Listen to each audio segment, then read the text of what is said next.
Hello, everyone.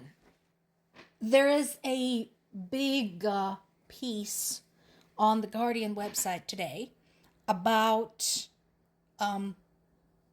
their interview with Ukraine's President Vladimir Zelensky.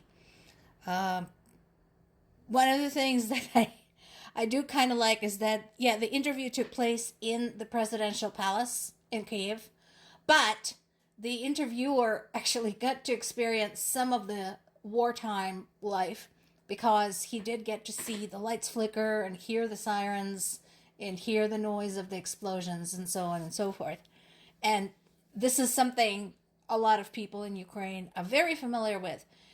So even when a drone or a glide bomb or a missile gets shot down by the air defense systems like Patriots, it is still very loud. There's still a loud boom. That doesn't go anywhere. So the person interviewing Zelensky actually got to experience that. Naturally, Guardian's Luke Harding asked him about their relationship with Trump, their relationship with the United Kingdom, which apparently has been kind of an intermediary between Ukraine and Trump. I can't say between Ukraine and the US, because being a Ukrainian American with the family in Ukraine, having been born and raised in Ukraine and being kind of very plugged in into what's going on there, I can testify that the relationship between Ukraine and the American people is not at all the same as between Ukraine and Donald Trump. So, in this particular case, we're talking about the relationship between Ukraine and Donald Trump. So, Zelensky talked about King Charles of Britain being somebody who basically tried to maintain some kind of civilized connection between the two. And again, kudos to the UK. They know their history. They still remember their history. They remember the Blitz and the Battle of the Bulge. And so they have been very vocal in expressing support for Ukraine, which I appreciate. Now, that said, Zelensky tried to kind of sane wash Trump to some extent. He said that no, he wasn't really getting mad. He didn't really throw maps and so on and so forth. But I find it hard to believe because of the famous scandal back in April when Trump and J.D. Vance ganged up on Zelensky in the Oval Office. So it's possible that Zelensky's just trying to be nice to stay in Trump's good graces. And this is, this is where we are talking diplomacy. So he was asked if he was afraid of Donald Trump. And he kind of dodged the question because he switched from the relationship between Ukraine and Donald Trump to the relationship between Ukraine and the American people. And he said, well, the American people, the U.S. is our friend. Why should we be afraid? In truth, there is a ton of concern. Trust me, there is a ton of concern in Ukraine. And I'm sure Zelensky shares this concern because Trump is such a loose cannon. The reason perhaps there is no outright fear is because Ukraine has been in this war for so long now. It's almost been 4 years. That they still know that they can fight with or without the U.S. Is it going to be immeasurably harder without the U.S. assistance? Sure. And that has happened before. Do you remember that time when U.S. government sat on its ass for 7 months and withheld aid to Ukraine? Remember that? Yeah. That happened, and that had caused human life. But Ukraine survived despite it all. So I think the attitude is different. They're basically saying, you know what, guys? All you can do is make it harder for us to fight. but we're going to keep fighting as long as we can, as long as there's the last of us standing, even if you make it harder for us. And of course, Zelensky was asked, how about the aid from other countries? Is it enough? And I understand his answer. And I also encourage our allies from other nations not to get pissed off about this, because he said it's not enough until the war is over. He's not wrong.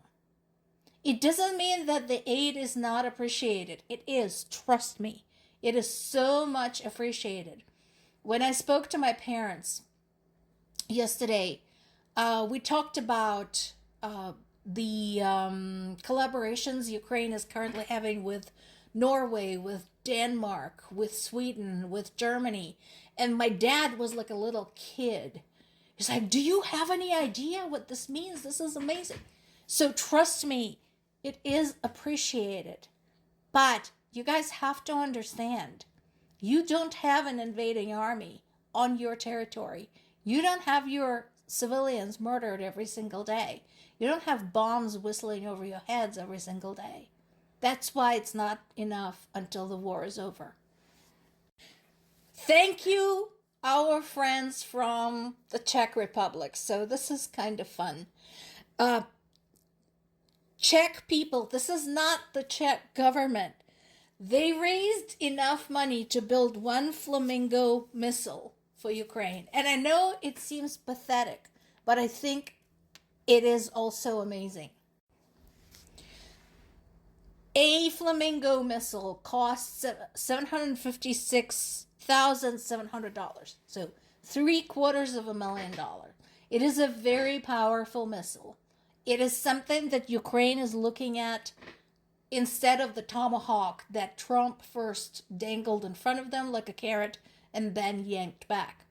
So even one would make a difference. But the fact that they ran a crowdfunding campaign and pulled together this money, to me, it is amazing because it's just such a tremendous gesture of goodwill. I hope other Ukrainian people are feeling this, because this matters. This matters so much. As does this. YouTube, what the fuck are you doing? So there is a channel on YouTube called the Memory of the Heroes that is dedicated to honoring the soldiers that were killed in this war. And people who are maintaining this channel are having to struggle constantly with having this channel taken down. This month alone, the channel has been deleted 5 times. The reason was spam and fraud. There was no explanation offered, no apology, no investigation, nothing. After the last deletion, after following the appeal process, the appeal option was withheld. Again, with no explanation, no apology, nothing. And then the channel was restored. Now, this is not new for anyone who creates content to cover the war in Ukraine. That's happened to me in the past when basically some asshole or a bunch of assholes kept reporting my videos about the war in Ukraine for spam, fraud, misinformation, etc. And it lasted for weeks. It was every day, multiple weeks in a row, and I had to appeal and the videos were restored. So this is a bigger operation, and this is important. This is honoring the lives lost in this unprovoked war. Seriously, YouTube? Seriously, this is what you're wasting your time on? That tells us something. More to come.